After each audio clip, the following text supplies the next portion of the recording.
వసుదేవసుతం దేవం కంసచాణూరమర్దనం దేవకీ పరమానందం కృష్ణం వందే జగద్గురుం. ఓం శ్రీ రాధాకృష్ణాభ్యాం నమః.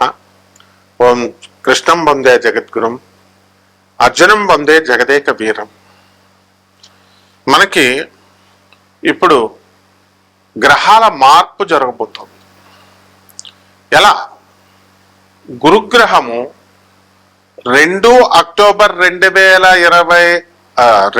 జూన్ 2026 సంవత్సరం నుంచి మనకి మిథున రాశి నుంచి కర్కాటక రాశిలోకి మారుతున్నాడు.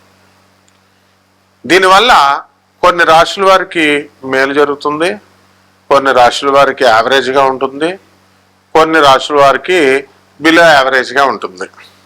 అయితే ఈ నెలలో కొన్ని రాశులు కొన్ని మారుతున్నాయి అన్నమాట. అవేంటో మనం చూద్దాం. ఇప్పుడు మనకి 15 జూన్ 2026 సంవత్సరంలో మిథున రాశిలోకి రవి మారుతున్నాడు. అలాగే 20 జూన్ 2026 సంవత్సరం నుంచి కుజుడు వృషభ రాశిలోకి మారుతున్నాడు. అలాగే 22 జూన్ 2026 సంవత్సరం నుంచి మనకి బుధుడు కర్కాటక రాశిలోకి మారుతున్నాడు. తర్వాత 29 జూన్ 2026 సంవత్సరంలో కర్కాటక రాశిలో బుధుడు వక్రిస్తున్నాడు. ఇవి ఇన్ని జరుగుతున్నాయన్నమాట జూన్ నెలలో. అంటే 1/6/2026 సంవత్సరంలో కర్కాటకంలోకి గురుడు రాత్రి 1:50 తర్వాత మారుతున్నాడు కాబట్టి 2వ తారీఖు కట్నం.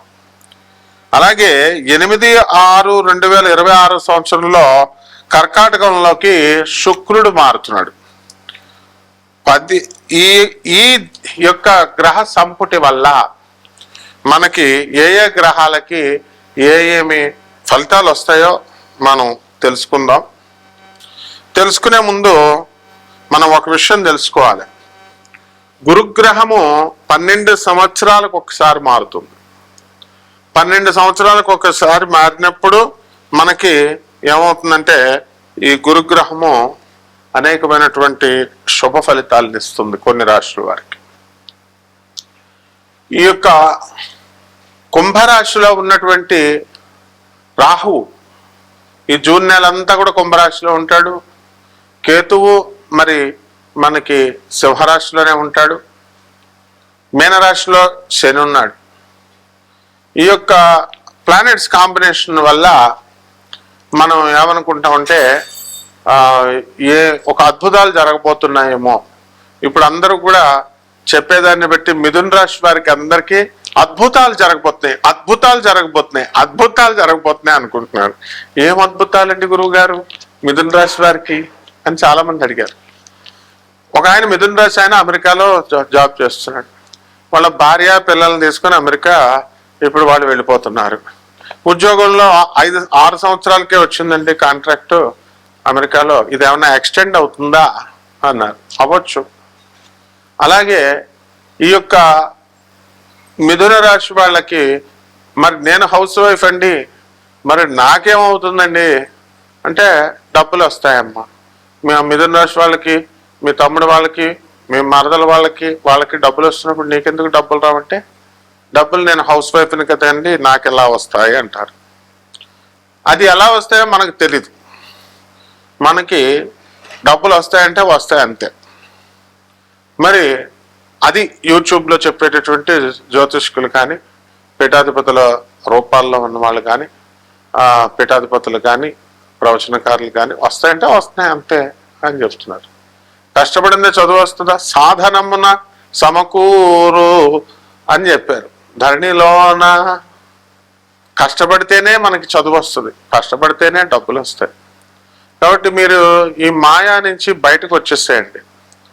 గ్రహాలు మారుతాయి కాబట్టి మనకేవో అద్భుతాలు జరగబోతున్నాయి. అలాగే మనకి సూట్ కేసులో లక్ష్మీదేవి డబ్బులు పట్టుకొని వచ్చేస్తుంది. ఇలా జరగవు. ప్రాక్టికల్గా ఉండాలి. మనం ఖచ్చితంగా మార్పు వస్తుంది. ఇప్పుడు మనకు వర్షం పడుతుంది అనుకోండి, ఆ వర్షాన్ని మనం ఆపలేం, కానీ అక్కడ గొడుగు వేసుకుంటే మన మీద పడకుండా అక్కడ వరకు మన వరకు మనం ఆపుకోవచ్చు. ఒకసారి స్వామి వివేకానందుల వారు ఆయన ట్రైన్లో ప్రయాణం చేస్తున్నారు. ఆయన పక్కన ఉన్నటువంటి వ్యక్తి ఒకడు అడుగుతాడు, ఏమండి మరి ఇప్పుడు భోజనం సమయం అయిందండి, లంచ్ సమయం, మరి ఎలాగొస్తుందండి మీకు భోజనము అని అడుగుతారు. అడిగితే భగవంతుడు పంపిస్తాడు అని అంటాడు. దేవుడు ఎలా పంపిస్తాడండి అని అడిగితే, సరే అది అయిపోయింది.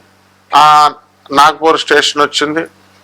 ఆ స్టేషన్ వచ్చినప్పుడు అక్కడ నరేంద్ర నరేంద్ర అని చెప్పి పిలుస్తూ వివేకానంద అసలు పేరు అనమాట నరేంద్రుడు. ఆయన వచ్చి ఆ పేరుతో పిలిస్తే, ఇదిగో మీకు ఇమ్మన్నారు అని చెప్పేసి ఆ యొక్క మంచి మంచి చక్కగా పెద్ద పెద్ద క్యారేజీల్లో భోజనాలు ఇచ్చారు. ఎవరు అండి అని అడిగితే, ఏమోమని నాకు తెలీదు అని వివేకానందుడు చెప్తాడు. ఆ వ్యక్తికి పేరు కట్టుకొని రామకృష్ణ పరమహంసుల వారి భక్తులు, ఆ పరంపరలో వచ్చినటువంటి భక్తులు స్వామి వివేకానంద గురించి తెలుసు కాబట్టి తమ గురువు గారైనటువంటి రామకృష్ణ పరమహంసులు గారు తన భక్తులకు ఆదేశిస్తే స్వామి వివేకానందుల వారికి వచ్చింది. అలా మనము ఏ పనులు కూడా మనము కష్టపడి దానికోసం మనం వెయిట్ చేయాల్సినటువంటి అవసరం లేదు. మనం చేయాల్సింది ఏమిటి అంటే భగవంతుడి మీద అపారమైనటువంటి విశ్వాసం, గురు పరంపరలో మనము ఉండాలి. ఆ గురు పరంపర దగ్గర ఉన్నటువంటి గురువులను అంటిపెట్టుకుని ఉండాలి. అప్పుడు మనకి ఆ గురు సిస్టమ్ వస్తుంది. పరమహంస యోగానందుల వారు, మా గురువు గారు అయినటువంటి పరమహంస యోగానందుల వారు మరి ఒక యోగి ఆత్మకథలను తర్వాత ఆయన మామూలుగా కూడా చెప్తూ ఉంటారు. ఏమని చెప్తారంటే, గురువు అనేటటువంటి వాడిని భగవంతుడు డిజిగ్నేట్ చేస్తాడు, నువ్వు గురువుగా ఉండు, వీళ్ళని తీర్చిదిద్దు అని. అలాగే ఆ యొక్క గురు పరంపరలో ఉన్నటువంటి ఆ గురు సిస్టంలో ఉన్నటువంటి శక్తి మనకి అడ్వైస్ చేస్తుంది, మనల్ని ఎప్పటికప్పుడు మనల్ని సంరక్షిస్తూ ఉంటుంది. ఇది గురుడు ఎగ్జాక్ట్గా చేసే పనులు. కాబట్టి ఎవరెవరో 300 సంవత్సరాలకు ఒకసారి వస్తుంది, గురుడు మారిపోతున్నాడు. ప్రతి సంవత్సరం గురుడు మారుతాడు. ఒక్కొక్క రాశిలోకి 12 రాశులకు 12 సంవత్సరాలకు ఒకసారి మారుతాడు. ఇది పెద్ద వింత కాదు. కానీ అలా మనకి ఏదో వండర్స్ జరుగుతున్నాయి, మీరు ఈ మాల వేసుకోండి, లేకపోతే ఈ సింధూరం పెట్టుకోండి, ఈ పూజ చేసుకోండి, ఆ హోమం చేసుకోండి, ఇలాంటివి ఏమీ అవసరం లేదు. మీకు ₹1 ఖర్చు అవ్వకుండా మీకు స్వామి వివేకానందుల వారు చెప్పారు. అలాగే service to humanity is real service to God అని, మానవులకి, పేదవారికి, అనాథలకి, వికలాంగులకి, సాధువులకి సేవ చేయడం ద్వారా మరి తప్పకుండా గురుమండల వ్యవస్థ నుంచి గురువు యొక్క అనుగ్రహం మీ పైన వస్తుంది.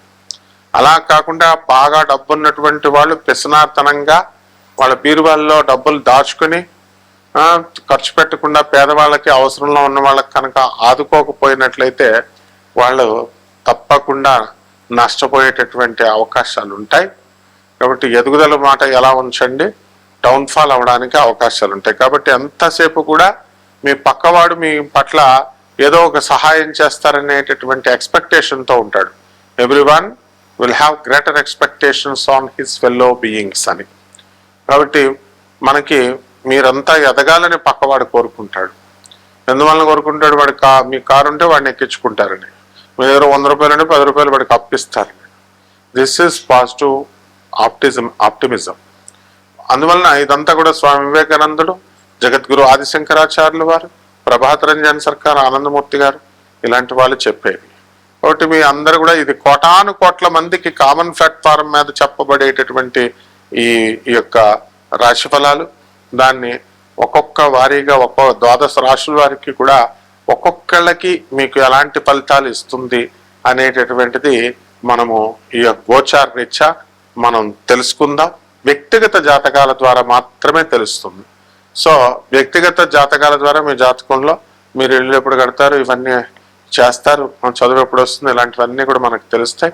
నాసా లైవ్ రిపోర్ట్స్ని బట్టి మనం చెప్పడం అనేటటువంటిది జరుగుతుంది. కాబట్టి ఈ గురువు మార్పు వల్ల ఏ ఏ రాశుల వారికి ఎలాంటి జరగబోతున్నాయి అనేటటువంటిది విడివిడిగా ఒక్కొక్క రాశి వారిని చూస్తాం.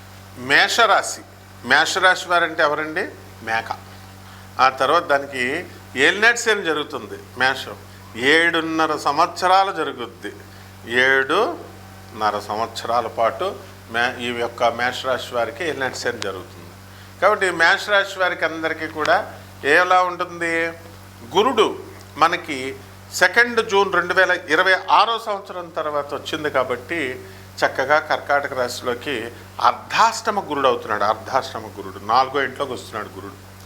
కాబట్టి మీకు ఇప్పుడు ఏంటంటే కుటుంబంలో ఇప్పుడు వరకు ఉన్నటువంటి కష్టాలు, మనస్పర్ధలు ఇవన్నీ కూడా క్లియర్ అయిపోతాయి. అందరూ హ్యాపీగా సంతోషంగా ఉంటారు.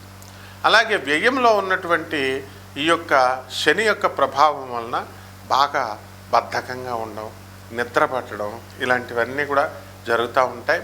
తర్వాత ఆరోగ్యం విషయంలో కొంచెం జాగ్రత్తలు తీసుకోవాల్సినటువంటి అవసరం ఉంది. లాభంలో ఉన్నటువంటి ఈ యొక్క రాహుగ్రహ ప్రభావం వలన మనకేమవుతుందంటే రైతులకు చాలా బాగుంటుంది. పంటలు బాగా పండిస్తారు, మరి లాభాల బాటలో వెళ్తారు. రైతులు చేసినటువంటి అప్పులన్నీ కూడా తీర్చేస్తారు. తర్వాత రైతుల పిల్లల్ని బాగా చదివిస్తారు. కాబట్టి వ్యవసాయం, ఫెర్టిలైజర్స్, తర్వాత ఈ ఎరువులు ఇలాంటి వ్యాపారాలు, హార్టికల్చర్, కోళ్ల ఫారాలు, ఈమూ బర్డ్స్, తర్వాత ఈ డైరీ ఫారాలు, పాల వ్యాపారాలు ఇవన్నీ కూడా బ్రహ్మాండంగా ఉంటాయి. కిరాణా షాప్ వ్యాపారం నుంచి, డిపార్ట్మెంటల్ స్టోర్స్ నుంచి, మెడికల్ షాపుల దగ్గర నుంచి మొత్తం అన్ని రకాల వ్యాపారాలు కూడా రాహు లాభంలో ఉండడం వల్ల మీకు బ్రహ్మాండంగా ఉంటుంది. మరి మనం చేయాల్సినటువంటి పరిహారాలు ఏమిటి? విద్యార్థులు కూడా కొంచెం పికప్ అవుతారు. మరి పరిహారాలు ఈ జూన్ నెలలో మాసరాశి ఫలితాలు కాబట్టి మనకి ఈ ఏలినాటి శని జరుగుతుంది కాబట్టి శని జపం చేయండి, శని స్తోత్రాలు చదవండి. శనికి కిలోంపావు నల్ల నువ్వుల్ని, తర్వాత మనకి నల్లని వస్త్రాలనిచ్చి పేద బ్రాహ్మణులకి దానం చేయండి. దశమహావిద్యల్లో ఒకటైనటువంటి మహాకాళి అమ్మవారి యొక్క ప్రార్థన చేయండి, మంత్రజపం చేసుకోండి. బ్రహ్మాండంగా ఉంటుంది. శుభమస్తు.